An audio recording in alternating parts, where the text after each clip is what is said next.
Hello there. Hello. It's good to have you. Yeah, thank We you. really Morakoji appreciate- Chani. Yeah.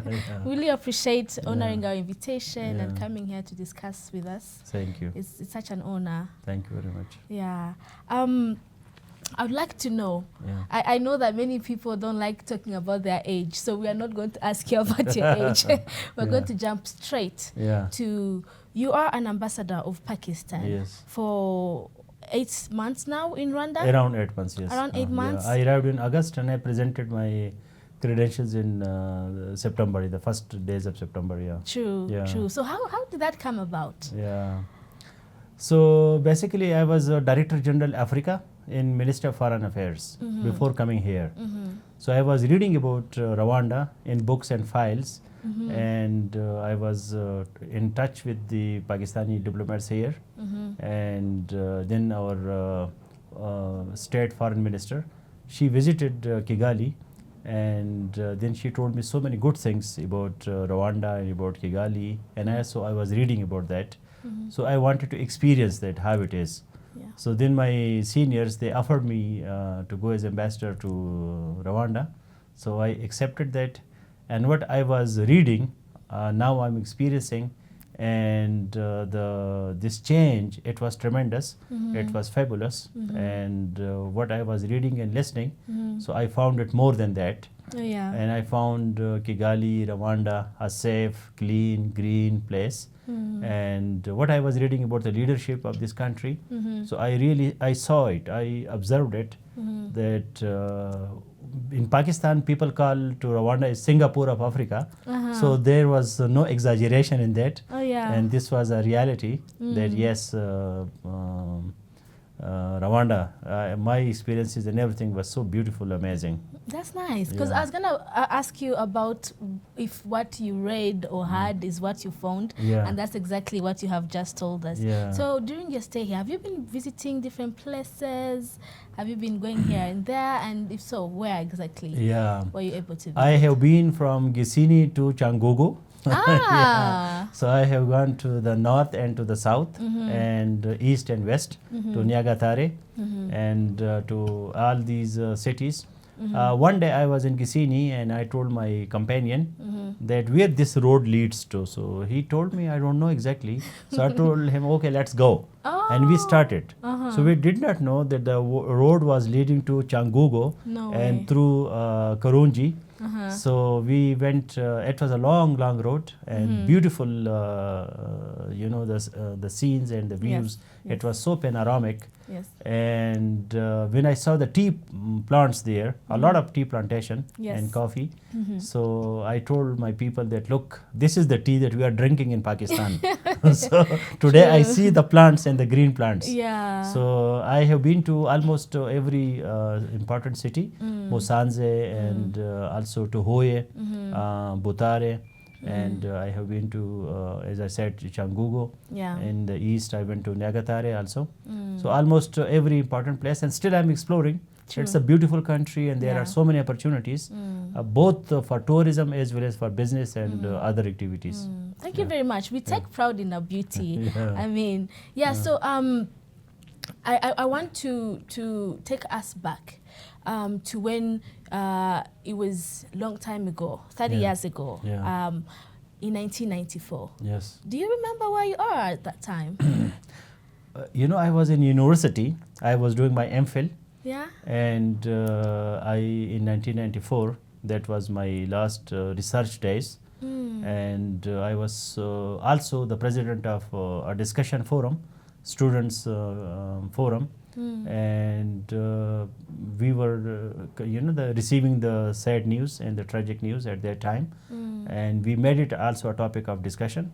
And that the genocide against Tutsi and that the genocide in Rwanda, at that time, it became one of our topics of discussions, that how humanity should avoid such occurrences again.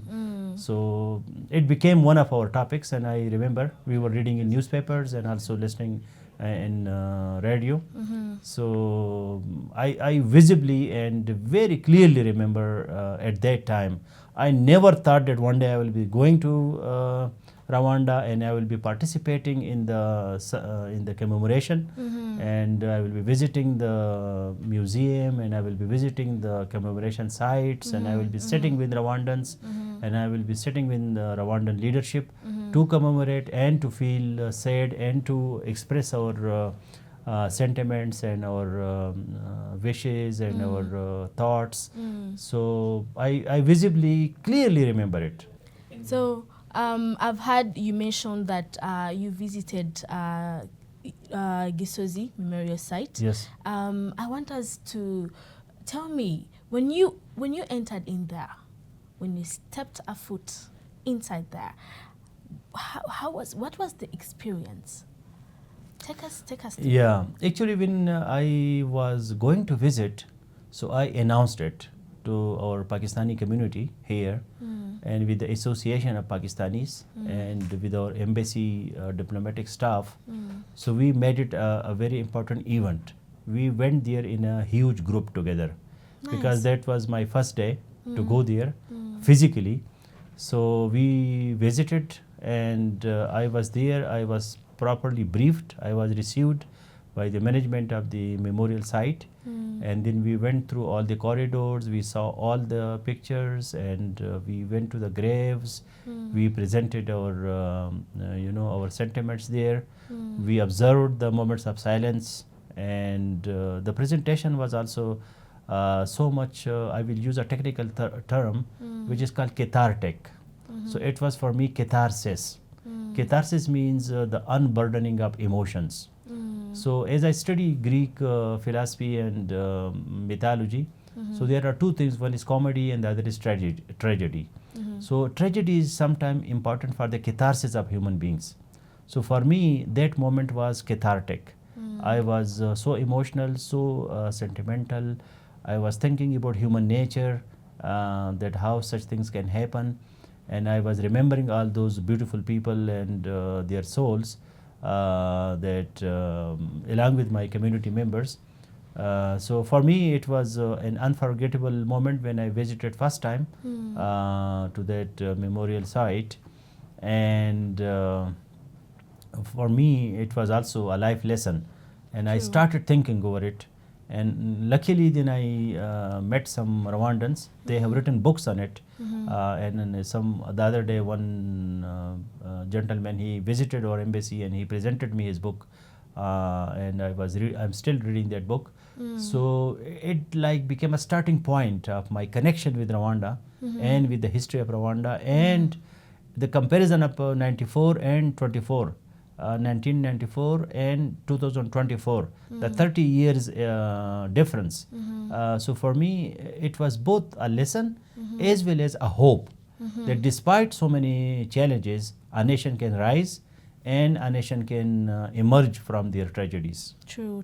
Yeah. I believe Rwanda has really done a big step in standing up and coming from that tragedy of having victims. Over millions of people die, being killed because of who they are. And I like the fact that you went there and learned and saw it as a learning process. Yes. It's very teaching to me myself. So you know that the UN had an approach during the genocide against the Tutsi in 1994. Yes. But Rwandans criticize UN's response towards that. What do you think? What do you think about that? Do you think UN could have done better? Take us through your thoughts. Yeah, when I was in Arena in this 7 April, and President Clinton, he was sitting there, and a lot of other leaders and presidents of the world and UN representatives. So I could feel an echo that there was a burden on the conscience of many people, that they did not do well at that time. And I could see their faces, and I heard some voices also and some words that they did not do what they should have done at that time. They could prevent it, they could intervene with more dynamism, with more interest, with more intelligence. They could do it. So the occurrence of this catastrophe and this human tragedy, it means that it is the failure of humanity. Because I am a student of identity psychology and identity philosophy, that identity should not become a problem. True. You don't select your identity, you True. are born with your identity. And that comes from nature, that comes from your biology, or that comes from your history or geography or whatever. So that is a determined fact. So one should not be punished for any identity of any sort, whether it is ethnic or it is religious or it is linguistic or it is geographical or your nationality of one country, another country. So these things are not in your control. If something is in my control, so I should be punished for that. True. But if something is not in my control and I have been born with that particular identity, whatever it is, so it is a big soul searching. And I agree that humanity at that time, whether it is international organizations or these were national leaderships or whatever, they could have done better, what they might have done something. So this is why the world is commemorating this event with Rwanda together. And I saw so many leaders, they were sitting there in that hall, and they also went to the memorial. So there is a consciousness, and there is also a burden of conscience, both consciousness and conscience. Because conscience is something which is ethical, which is moral, It is a kind of sentimental. You cannot measure it. But when it becomes consciousness, so when the conscience is converted into consciousness, so that becomes more tangible and more useful. True, true. So am I hearing you agreeing Yes. that UN could have done better? Yes, I mean at that time, who were the stakeholders? Who were the? I don't remember. I don't know that who the people, like the persons, that they could have done. But as an organization, we can critically examine the role of United Nations, and this is not only the genocide, but as a student, not as an ambassador of international relations. So we have realism and we have idealism. So many wars are happening in the world, so many catastrophes are happening. Pakistan, we have the UN, the oldest item on the agenda of UN, that is Kashmir issue, and it is not yet resolved. So UN, they know that what the people are criticizing them, despite their resources, despite the support from different states, in different parts of the world, they can do better, particularly at the time of genocide, they could have done better. What approach do you think they could have used in articulating the stopping of this tragedy? I mean, United Nations, they also have their own shortcomings, their own problems, their own challenges, their own resources, constraints, whether the member states, they are cooperating, they are not cooperating. They have their own version of things. Because I studied academically, UN as an organization, how it is functioning and how it should function. So I think that there is a need for revamping and thinking about the role of United Nations. They should be more effective by themselves, and the member countries should make them more effective, so that the expectations of the people, like this genocide tragedy, the people have a lot of expectations. Now, whether these expectations are because of their own problems of the UN organization, or they don't have the capacity. So if they don't have the capacity, so the member state should build the capacity. And if they have the capacity and still they don't do it, so then there should be some audit and there should be some critical examination of that. True. So it is a deep question and a deep issue which needs a deep understanding. True, Yeah. true. I wouldn't agree different. Yeah. But we see people still denying genocide. People saying it never happened. It wasn't there. What is your message to them, and how can we combat this ideology? How can we work together in seeing that this change? Because you've been here, you've seen the genocide happened. So what is your message to them? No, if I sitting in a corner of Pakistan, my university name was Gomal, and this is a very, in the very far away areas of Pakistan in 1994. If I received the news there, at that time there was no so much social media, and even there was no a lot of newspapers, and there was no so much mass communication at that time in 94. True. Because I think internet came after 2000 and became more involved in the life. True. So there was no internet. Even mobile phones were not so much, I think. I don't remember that I had a mobile phone in 94 or not. Oh yeah. So there was no mobile, there was no laptop, there was no mass communication channels. But still I could receive the news at that time, and we made it a topic, how to prevent such tragedies and I still visibly remember those pictures of the people who were killed at that time. The pictures were there, and there were roads, and I still remember. It is so many 30 years past, but still I have very visible memory that there were pictures in the newspapers, there were discussions on radio and TV and everywhere. So it means that the people in Pakistan, if they were talking about the genocide, so something was going on, and so big thing was going on that it could even reach to that part of the world, far away, without communication channels, and still the people were discussing and they were listening to that. And as I'm here now physically, so everybody talks about it in Rwanda.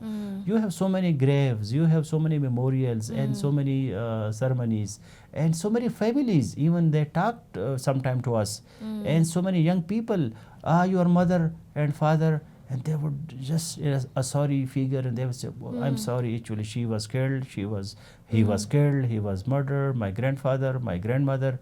So innocently, when you discuss this thing in a conversation, in a neutral, objective way, they don't want to do something about genocide. But if you ask about their family, who is your father, who is your grandfather, your grandmother, your uncle, so, oh, I'm sorry, they were killed. So this is a reality, and the problem is with the human beings that we sometimes deny very important things.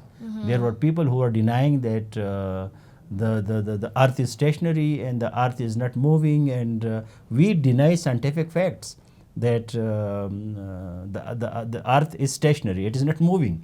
It is not like, it doesn't have rotation and revolution. There are still people who believe in it, and it is a scientific fact, but people deny science. So because of their ulterior motives, maybe because of their some other intentions in their minds, then they deny a very real issue. So what is your message towards those people that even though there has been all those communications, people have seen what really happened? What is your message to them, and how can countries come together into fighting such behavior? Now, my message will be that they should come to Rwanda, they should listen to the people, they should attend the testimonials. When I was in this event, and women are coming and they are talking, men are coming and they are crying, and their tears are coming down from their eyes, and it cannot be something fabricated or something artificially made. You can feel it, some things you feel and something you know. So if you want to know, so read the books, read the newspapers of that time, listen to the BBC and other media channels of their time, what they were talking at that time. So either if you want to know, so read the books, go to that time history, what the history is saying. 30 years past, still the people are resonating with that event. And if you want to feel it, so come to Rwanda and talk to people, sit with them and the family, because 30 years is not a big time, like 100 years did not pass or 200 years did not pass. We are not talking about the Greek history or about some 2000 years old thing. It is just a very fresh thing. 30 years is a very minimum time of life. Our average life is 60, 70, 80 years. True. So there will be thousands of people, millions of people who were there at that time, or their families were killed or disappeared or whatever.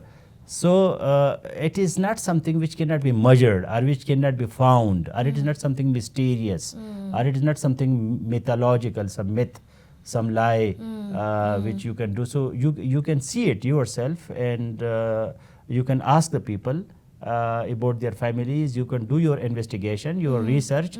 So if you are not sentimentally or emotionally attached with this thing, you can do it a scientific study.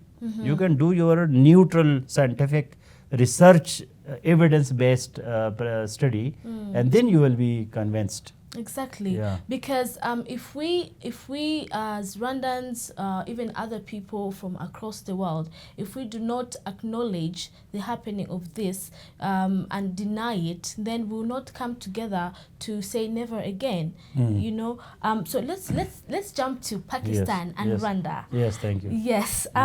So Pakistan has emerged as one of the largest importers of Rwandan tea. Yes. Notably, and it has shifted its sourcing. Literally, since the past 3 years, Rwanda has been exporting a big amount of tea to Pakistan. So I want to understand, since this collaboration has been being put in place, what is the impact of this transition towards the bilateral relationships between both countries? Yes, thank you very much. Actually, we have, when I came here 6-7 months back, so our bilateral trade, it was $30 million annual, and now it is $70 million just in 6 months with our efforts. And our efforts is bilateral trade. Bilateral trade means trade between Rwanda and Pakistan. So we have to see that how the two countries can be connected. So one of the biggest export of Rwanda, that is tea to Pakistan. Pakistan is a tea drinking nation. We usually take tea 5 times a day. No way. And it is a ritual, and it is a custom, it is a tradition, it is a habit, and it is a compulsion.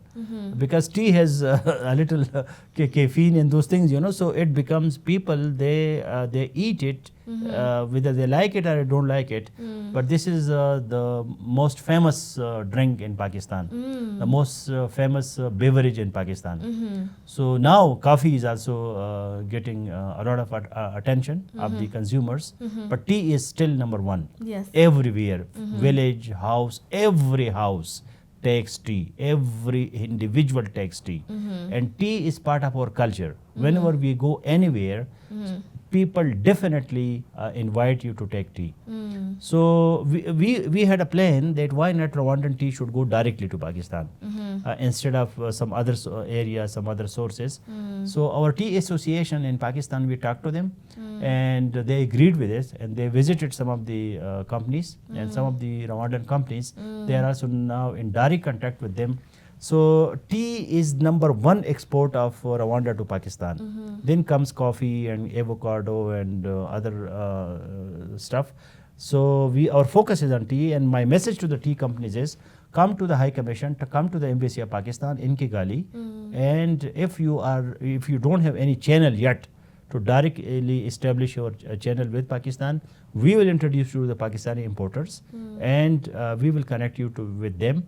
So for us, this tea is a very important commodity because people like it. There is a huge demand, and Rwandan tea is considered to be one of the best teas in the world. True, true. So it is very close to our taste. The taste or the blend that we have in Pakistan, it is very close, because I am drinking here, sitting in Rwanda, Rwandan tea, and I find it very close to the tea that I was taking there in Pakistan. Nice. So it means that there is a huge demand. And Pakistan is a country of 250 million people and 250 million tea users.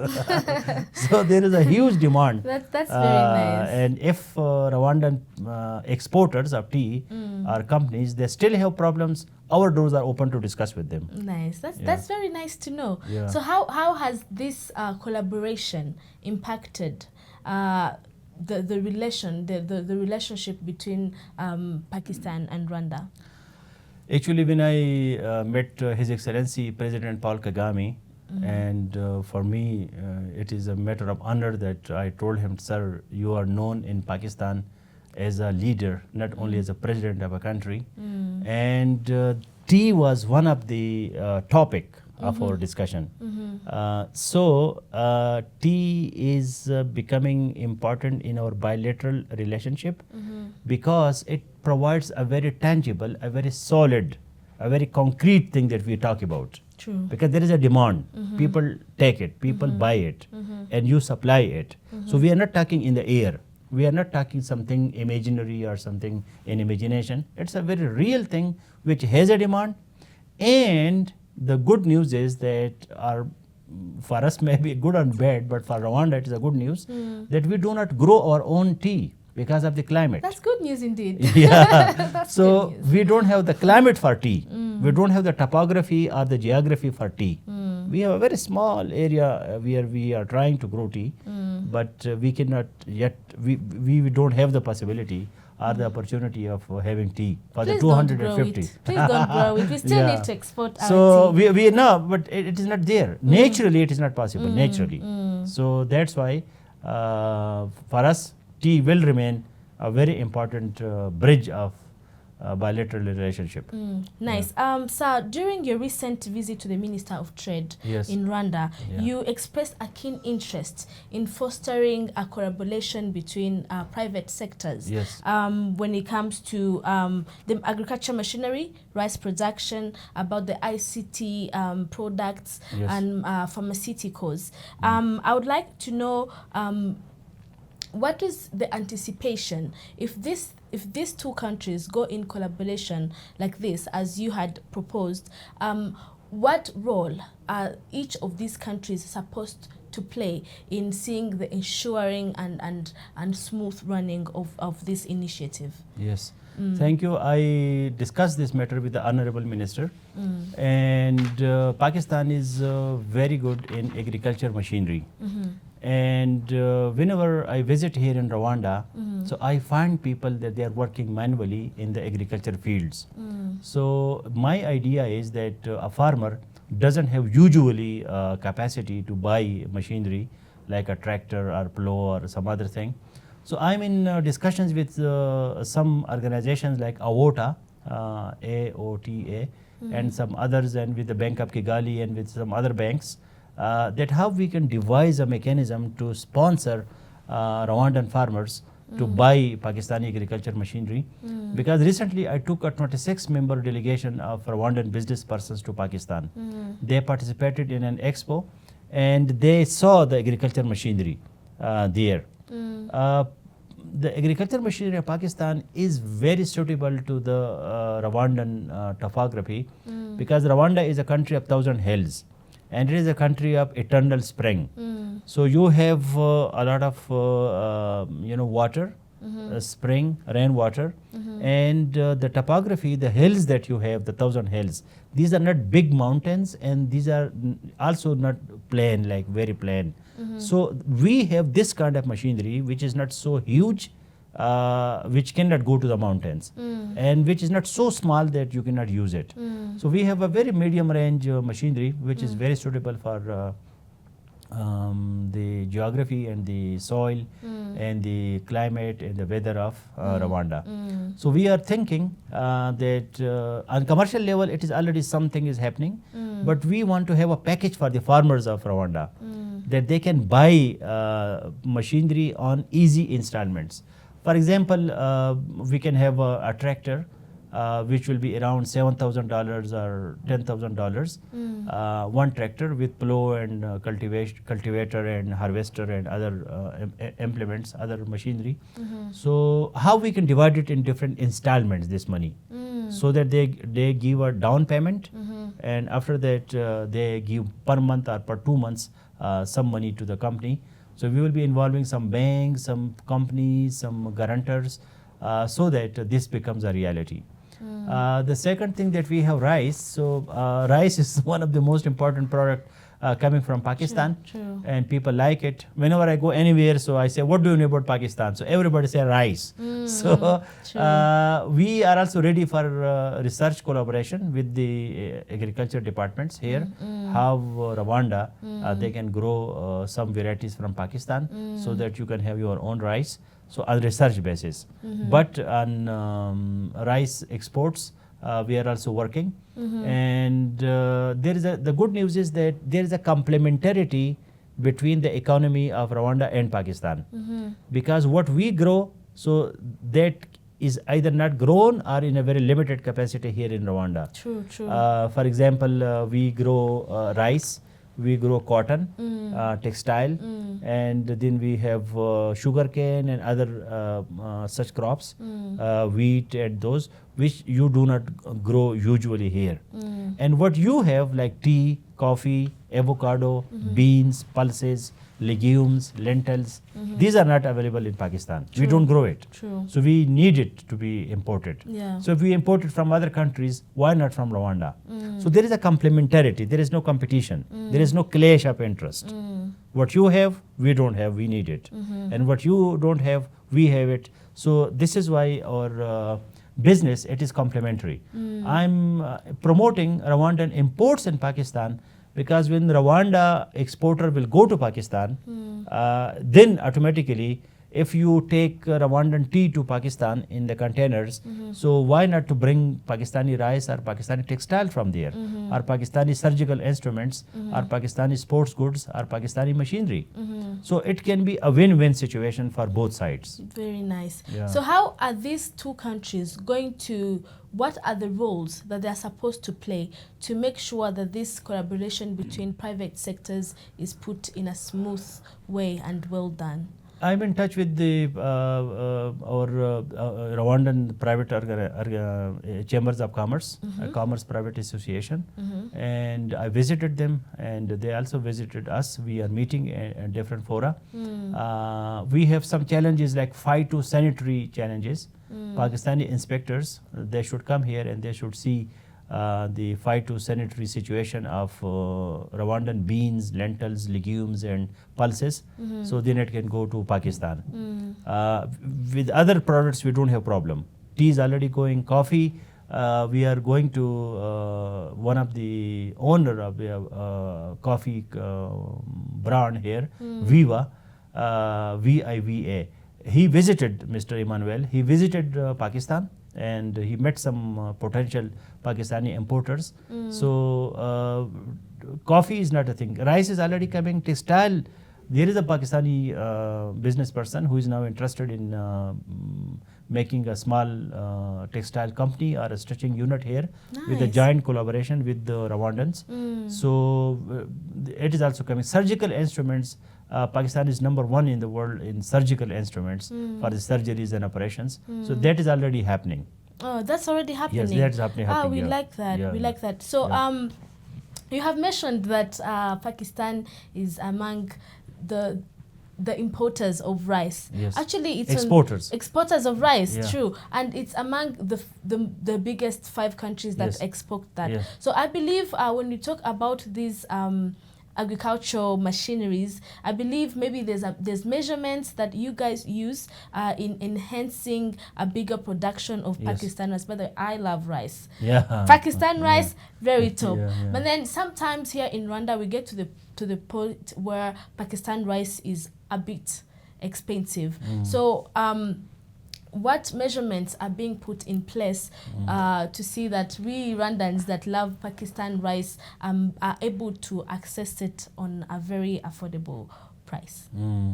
There are some realities which we cannot ignore. True. The physical distance. Now recently Ethiopian Airlines, they started direct flights to Pakistan. When I was Director General Africa in Pakistan, so we facilitated it. So now Ethiopian Airlines goes from Kigali to Addis Ababa and then direct to Pakistan. We are also in discussions with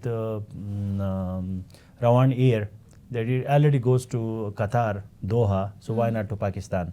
So the connectivity is, we are, because I know that Rwandans, they don't like to call Rwanda as a landlocked country. They call it land connected country.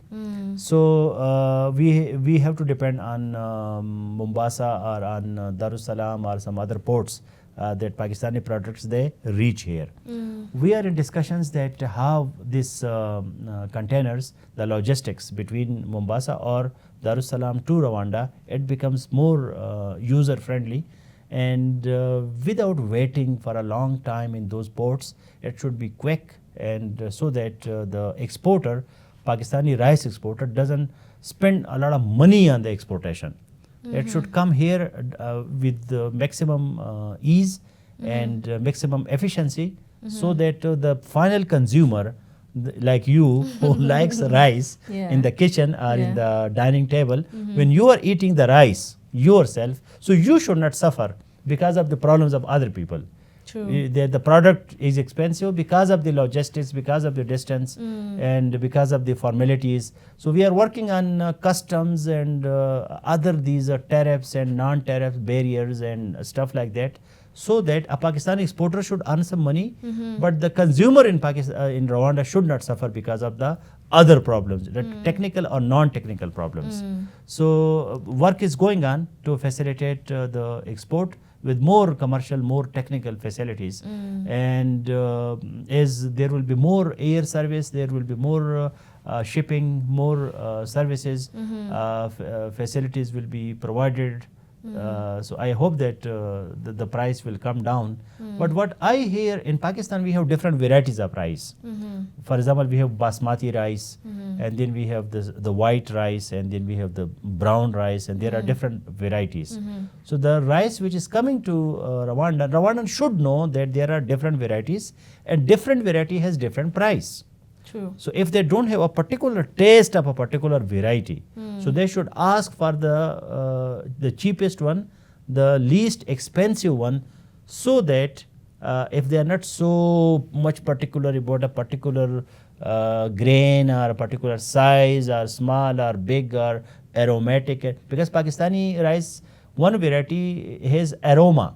When you The eat nice it, smell. yeah, the Yes, smell, the yes, fragrance is there. yes. So if you are not particular about these nuances about these small things, so you should go for that variety which brings in bulk, cheap, and then you eat it without spending a lot of money. What if we want to eat the best Yeah. quality? So the best will bring a little more price, but if you just use it as a nutrient, for food only, and you are not sitting in a 5-star hotel somewhere, and you don't want to enjoy the taste like a kanoze, like a specialist of rice, and you don't have those particularities, so then go for the variety which is cheap. Yeah. Obviously, Pakistan being able to produce such a high quality of nice rice, it must have a well-enhanced farming practices. So with the collaboration that we have, should we expect that some of these are going to be leveraged to us in assisting us to maybe even come up with our own rice sector? Yes. Pakistan is practicing progressive farming. We go for agriculture mechanization on the basis of sustainable development. We have a huge industry of agriculture machinery. We do have some problems like waterlogging and salinity, alkalinity, soil erosion and water erosion and different types of pollution and these things. But still Pakistan is managing its agriculture sector in a very efficient and effective way. So I'm in touch with, today I was talking to one person about the Pakistan Agriculture Research Commission and Pakistan National Agriculture Research Commission. We have very advanced research. Researchers, Rwandan agriculture universities and research stations, they should be in touch with Pakistanis. I am the bridge, we are the bridge between them. So why not the different varieties, different cultivation practices, modern agriculture practices should be introduced here. And the most important one is machinery, agriculture mechanization with sustainable development, without damaging the environment, and at the same time you have machine. So if this thing is implemented, so it will bring a huge change. And another thing, that is seed technology. like seed, the seed that you are growing. So this seed, if it is of good quality, so it gives you good yield, per acre yield. So it depends on the seeds, on the input, fertilizers, organic fertilizers, inorganic fertilizers, and then the seeds, and then the environment, water, because some rice needs a lot of standing water. It's not the rain water. It needs irrigation. Pakistan has, I think it is the world largest, or one of the world largest irrigation canal system. So we can work with Rwanda how you can have irrigation canals. Though there is a lot of rain, but the rainwater disappears. So there should be some storage, some way where you can build some canals, and those canals can take the water to the plants, because rice needs standing water. It cannot be irrigated like other plants. You just put the plant with the pipe in it. No, rice needs, it should stand in water constantly. Water. Yeah, more like swamps and water. Swamp and around. such. So Rwanda has such areas. When I go to Hoye, Butare, so on the way, and to Changugu, there are so many rice fields. Even in the eastern province also, there are so many rice fields. So it can be expanded. Yeah, but Rwanda should have its own agriculture strategy, and we should discuss it, share it, because I don't think that a single inch of Rwanda is without any crop or without any tree. You know, the efficiency of your agriculture sector is amazing. You don't leave a single inch without use. So whether there is a demand for more rice cultivation or not, farmers should set, they should do critical thinking, critical analysis, whether rice is giving them more money, or tea is giving them more money, or coffee is giving them more money, or avocado is giving them more money. Maybe we should not make some decisions which may not be, in the long run, it may not be beneficial. So a critical analysis is required. Yeah. True. There has been hearsay. You're going to prove to us if it's right, that Pakistan has an initiative of establishing a free economic zone. Yes. Could you please give us an update on the progress of this endeavor? Yeah. Actually, when I was Director General in Ministry of Foreign Affairs in Pakistan, and the ambassador of Rwanda, who was in Beijing, he came to Pakistan. And he met the President of Pakistan, and we organized his meetings with the Minister of Commerce and Minister of Foreign Affairs and Ministry of Defense and many areas. So there, a company came and met him, and me also, I was there, that we want to establish a free economic zone. Then they did a Zoom meeting with RDB, RDB here. And when I came here to Rwanda physically, I went to RDB 2 times, and then RDB showed me 2 sites, because the Pakistani company needs a piece of land to start doing it. So I went to Musanze, and then I went to Hoye, and I saw 2 pieces of land, and I recommended, I shared both with Pakistani firm, Pakistani company. They are analyzing it. They are in touch with RDB. I also told RDB, please expedite it. So this is a two-way traffic. Pakistani, they are there. Rwandans organizations, they are also cooperating. As it is a huge project, so it will take some time. But the initial reports are promising, and I'm requesting both sides. Because as I'm sitting in Rwanda, so I'm requesting Rwandan side also. And as I come from Pakistan, so I request my Pakistani people also, please expedite it, work on it more efficiently. And very soon it will be a reality, though it is a very big project. So there will be some challenges, but we are facing those challenges. That is very interesting. I can imagine this economic zone somewhere in Musanze, you know, everyone digging in and trying to get something that would benefit them. Yes. Which takes me to wondering of whether there's whether the investment opportunities that you believe Rwandan business people could explore in Pakistan. So I don't know whether you have this question next or not, But let me announce it that the government of Rwanda, they have announced Rwandan Embassy High Commission in Pakistan. And they are just materializing it. Already Pakistan gave the agrima to the nominated ambassador for Rwanda, and very soon there will be Rwandan representation, diplomatic representation in Pakistan. So this is one of the gateway to the opportunities that you are talking. We have 500 Pakistanis. So I am asking Rwandans to consider Pakistan as one of their destination, to go there, to see, to do business, and to sell your products. So tea is already going, coffee should go, avocados started going, but it should be more. We are buying Rwandan avocados from other countries in a very expensive way. So why not it should go directly to Pakistan? And business is there. Investment opportunities are there in Pakistan, and as I told you, Pakistan is a country of 250 million people, so it's a huge market for Rwandan business persons. True. And they can bring good quality but cheap Pakistani products to Rwanda also.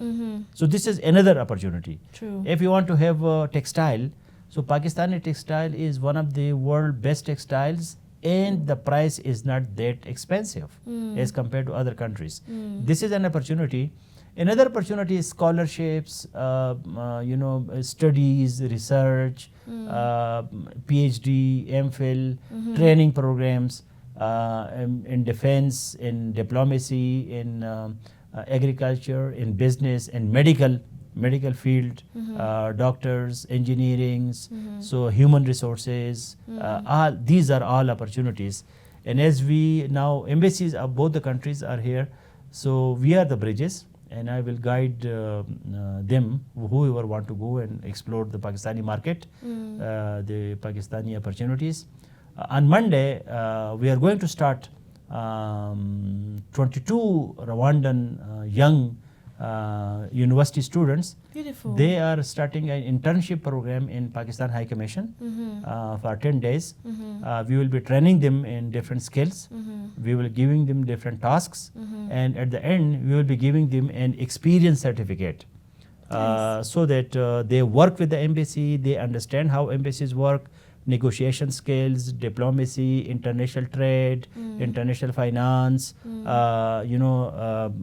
communication skills, drafting proposals, how to maintain a file, accounts, and different things that they need, how to use a computer, how to use internet, how to data analysis, data research. So these are some of the topics that we will be training them. And some of them, if they find more interest, so then we will be connecting them to Pakistani universities and colleges and research stations. So these are some of the things that which is already happening, and we would like to make it more efficient and more productive. Yeah, it's a beautiful thing that Pakistan embassy is thinking about the youth of Rwanda. Yes. We indeed need these internships. Experience is needed on the market side. It is a very beautiful thing. We appreciate very much. Thank you. I would like us to go back to Pakistan. Pakistan is among the leading countries when it comes to peacekeeping. Yes.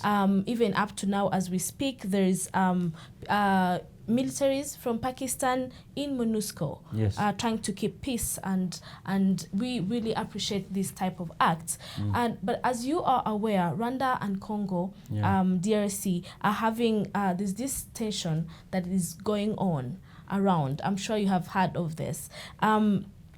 What do you think would be a durable solution to the conflicts that is in space at this moment?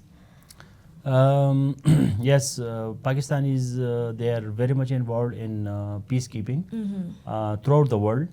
There was a time where Pakistan was number one in all the peacekeeping, and recently Pakistani UN police commissioner, he visited Kigali, and he met IGP of Rwanda, and then IGP Rwanda told me and others that I think Rwanda is now #1 in the police peacekeeping in the world. So Rwandans are also involved in peacekeeping. Pakistan is also involved, and it is one of the area where we know each other. True. When I announced my ambassadorship for Rwanda in Pakistan, many people there told, "Oh, I was in Kigali, I was in Rwanda because I was in Congo, Yeah. I was in South Sudan, I was in there, I was here."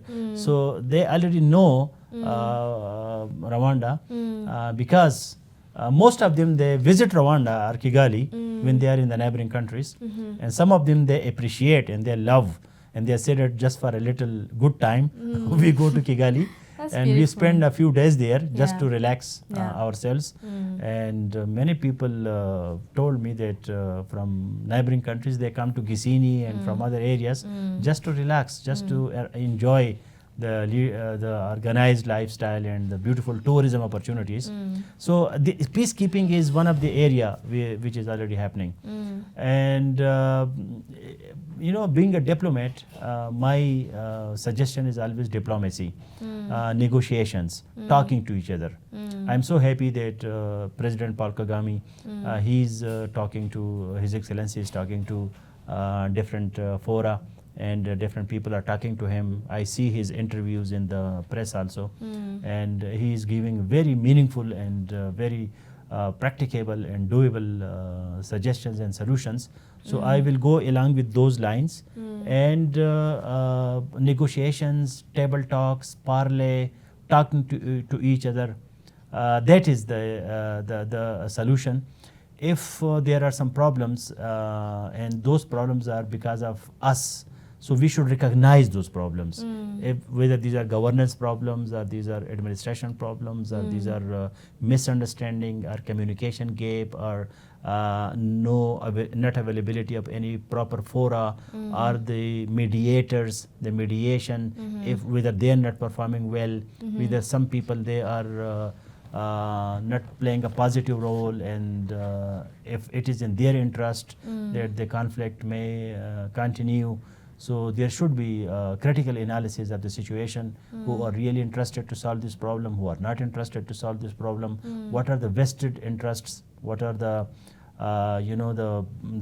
the people who have their ulterior motives, because some people they it's my personal opinion, because I worked in Afghanistan as Consul General also. So some people they thrive, they flourish, they enjoy the war economy. And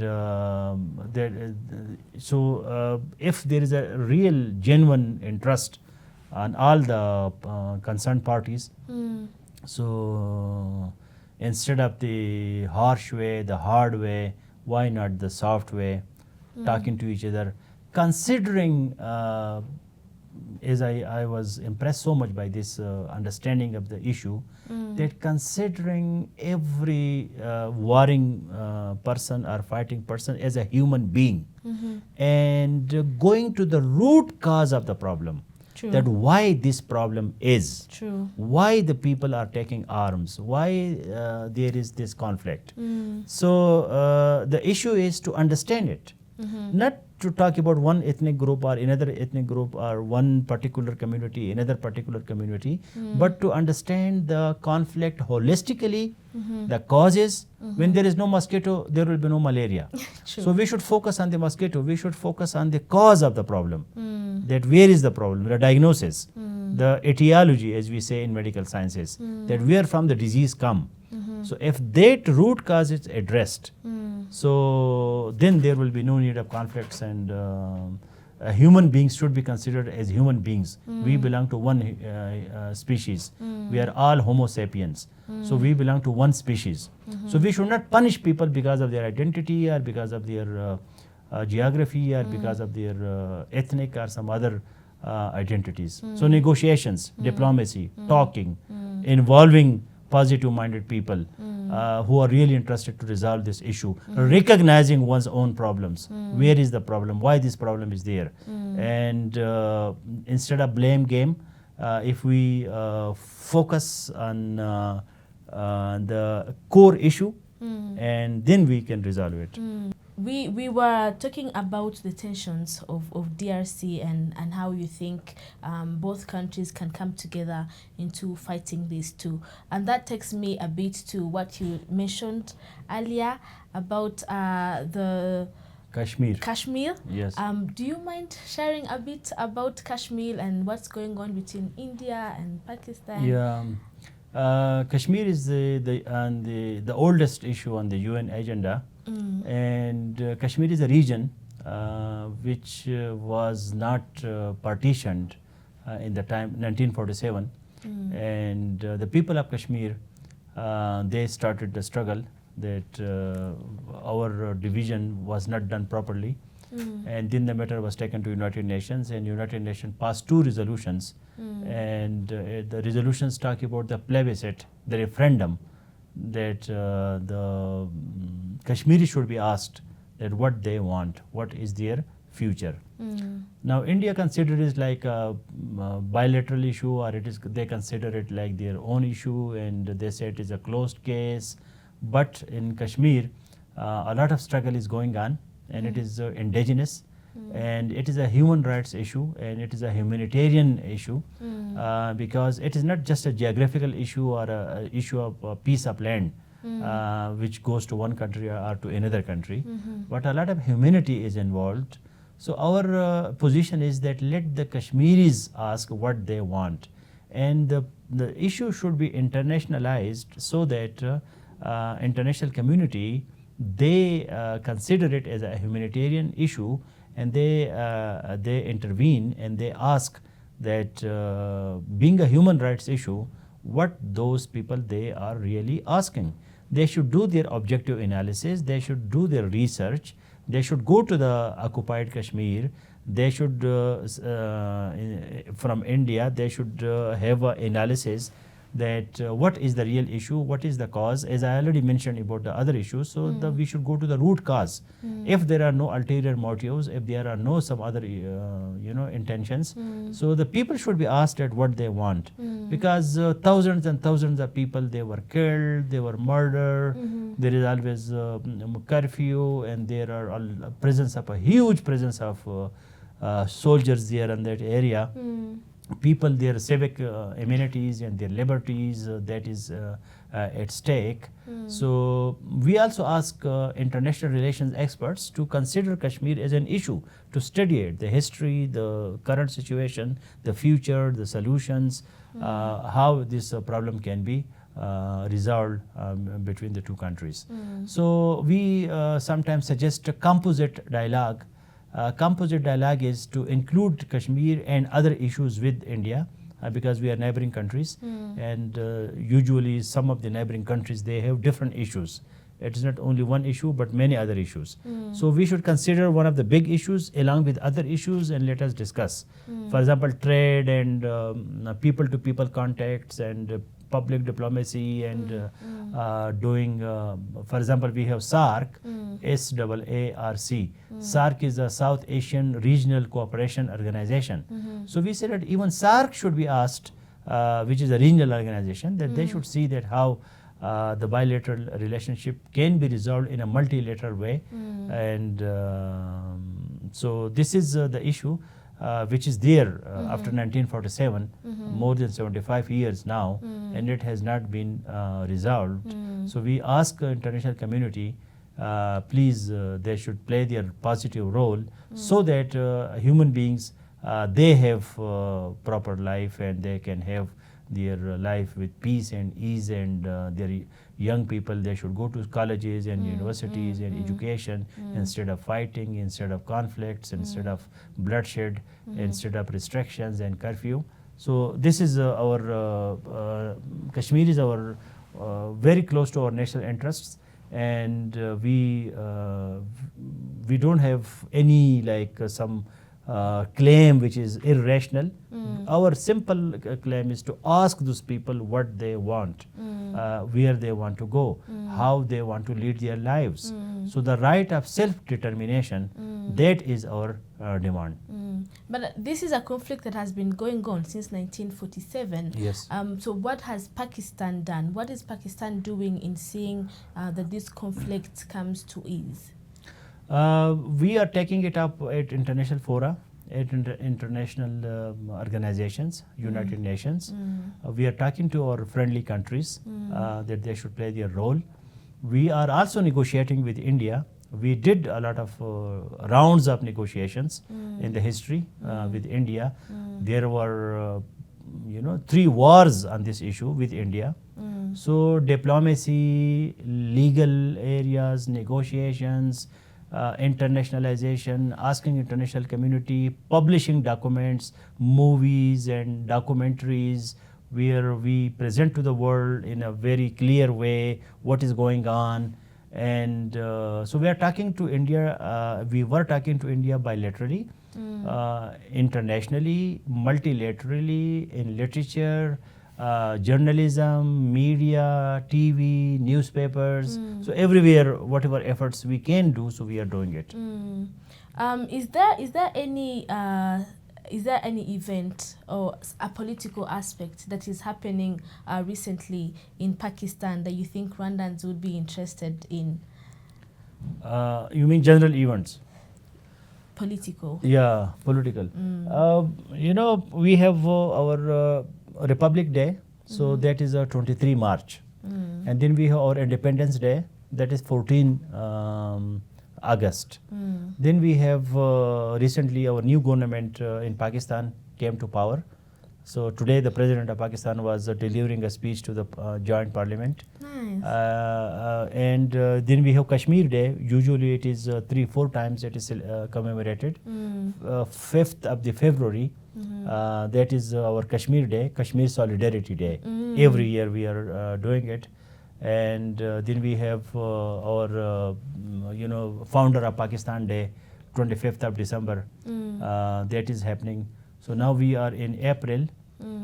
So May, June, July, August, we have 14th of August, our Independence Day. Then we have September, 6th of September is our Defense Day. And then we have our 25th December, along with the Christmas and others. 25th December is... You celebrate Christmas? Yes, yes. There are different communities in Pakistan belonging to different cultures and religions. But 25th December is also the day of birth of the founder of Pakistan. Nice. By chance, both the days they coincide. So 25th December is a big day in Pakistan. And similar other events are happening. Okay. Yeah. I want us to go back a bit. Yes. So as we are talking right now, you are the ambassador of Pakistan in Rwanda. Yeah. I want to know how it happened from way back when you were in your upcoming, in your growing up. Did you ever envision yourself becoming the ambassador of Pakistan in Rwanda? How did that go? Tell us the process. Thank you. Actually, I belong to a very small village in the north of Pakistan, and the name is Shah Diri. And when I was in 6th and 7th grade in the school, sitting on the ground, because there were no benches and chairs. No, in that small village at that time. And 9 years we used to sit on that. Later on we were shifted to the high school, so then there were more facilities. Which year was this? Sorry to cut you short. Which year was this when you were sitting on the ground? Yeah, this was like, you can say, I'm going so back. Yeah. So it was like my primary education, and it was 1978 and maybe around 1980. And That was after 79. independence? Yes. No, 70, not 47. Okay. That is 47. Okay. So I'm not that old.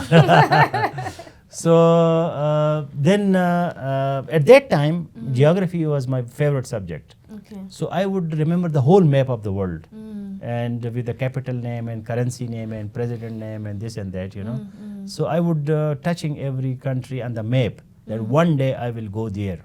Even I was just a primary or secondary school student. So when I have been to now 60-70 countries. Wow. Including Rwanda. Wow. So when I went to some far away countries like Nicaragua or Honduras or some other countries, so I would remember that how, it was such a, that time I was thinking that I will touch these countries. And Rwanda was one of those countries I remember, in Africa, in other countries, North Africa, East Africa, South Africa, the regions. So that was my inspiration from that time. Okay. And then I did my MPhil from university, and I started my own education institution, the Home of Knowledge. Nice. So just to have a connectivity with Rwanda, Malala Yousafzai, who came to Kigali, and she is a Pakistani Nobel Prize holder, young girl.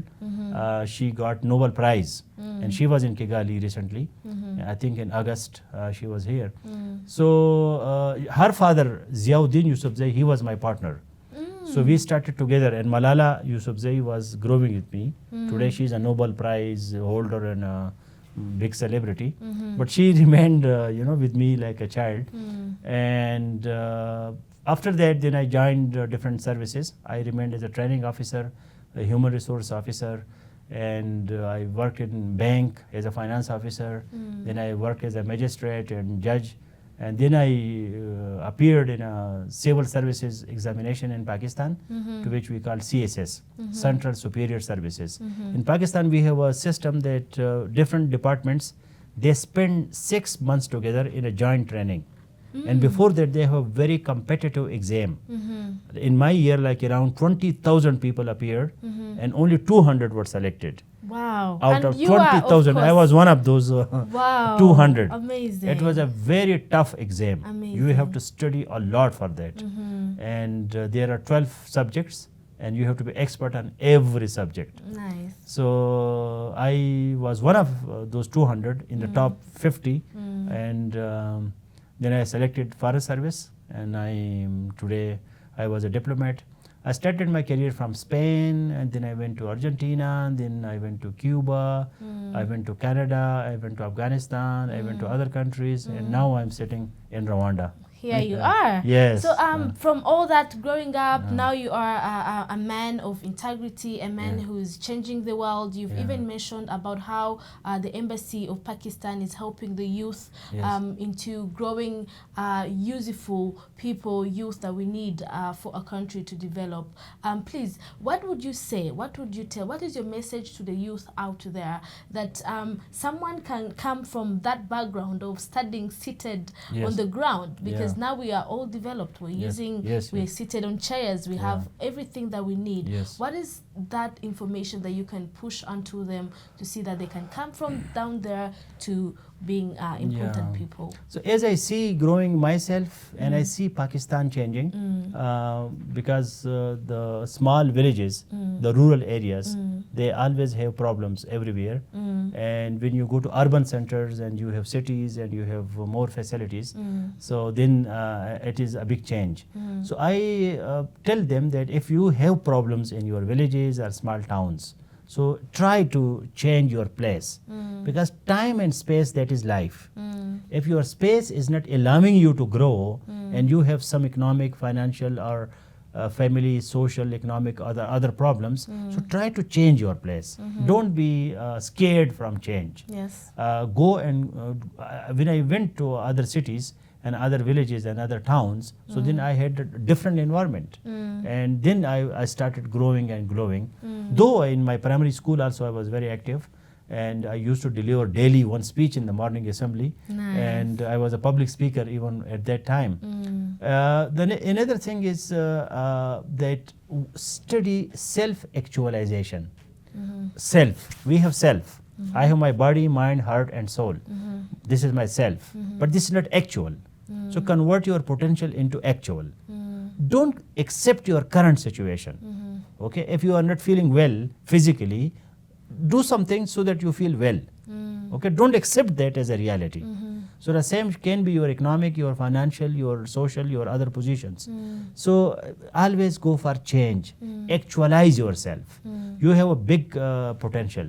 If you are running for 2 kilometers, so this is not your actuality. You can run for 10 kilometers. So why not to go from 2 to 10? So change. Don't accept your situation. You can change it. Destination, your destiny is your destination. So keep on going. When you quit, that is the real failure. Failure is not failure. When you fail, so you learn lessons. Okay, you learn lessons. So the failure is not failure because you are learning. So, but when you quit, so that is the failure. I like that. I like that failure is not failure. Yeah, failure is not failure. Quitting is failure. Because when you fail, you learn, and learning is a good thing. Learning is not a bad thing. True. It is gaining. It is victory. It is a success. Learning is success.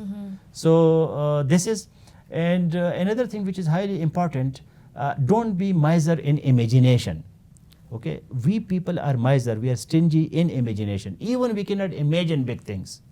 So it is free of cost to imagine big things, big vision, big mission. You don't spend any money on it. When you think big, so it is not a costly thing.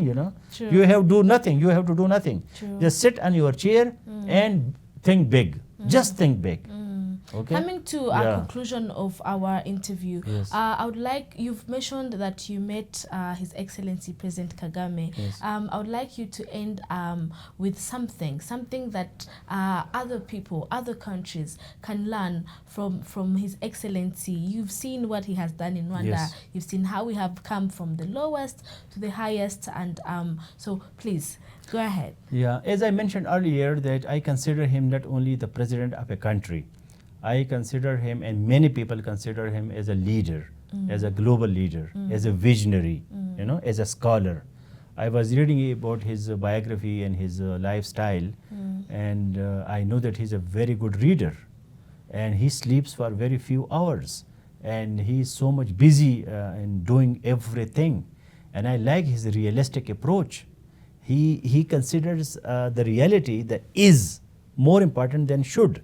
That we should first understand what is the real situation, and then we should go about the should and this and that. I was so inspired by one of his quotation that it is very easy to plant, but it is very difficult to take care of that plant.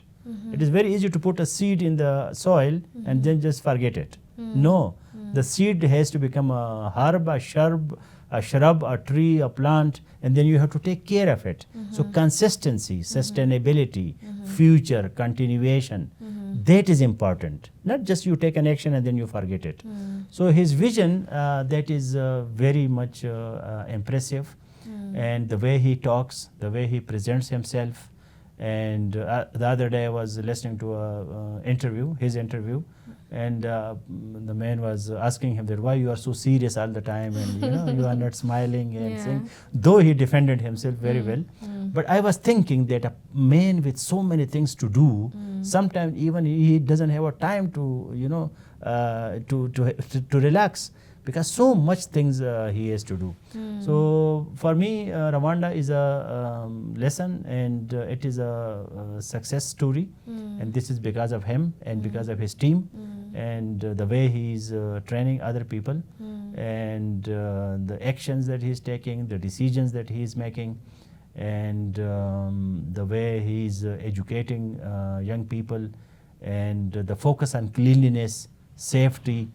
I was so impressed when I heard from a police officer here that our president told us that the people should take security for granted. They should feel secure, and they should think that I am secure. Like they should not have second thoughts about it. So this kind of safety, cleanliness, cleaning the streets and everywhere, ban on plastic, focus on environment, focus on plantation.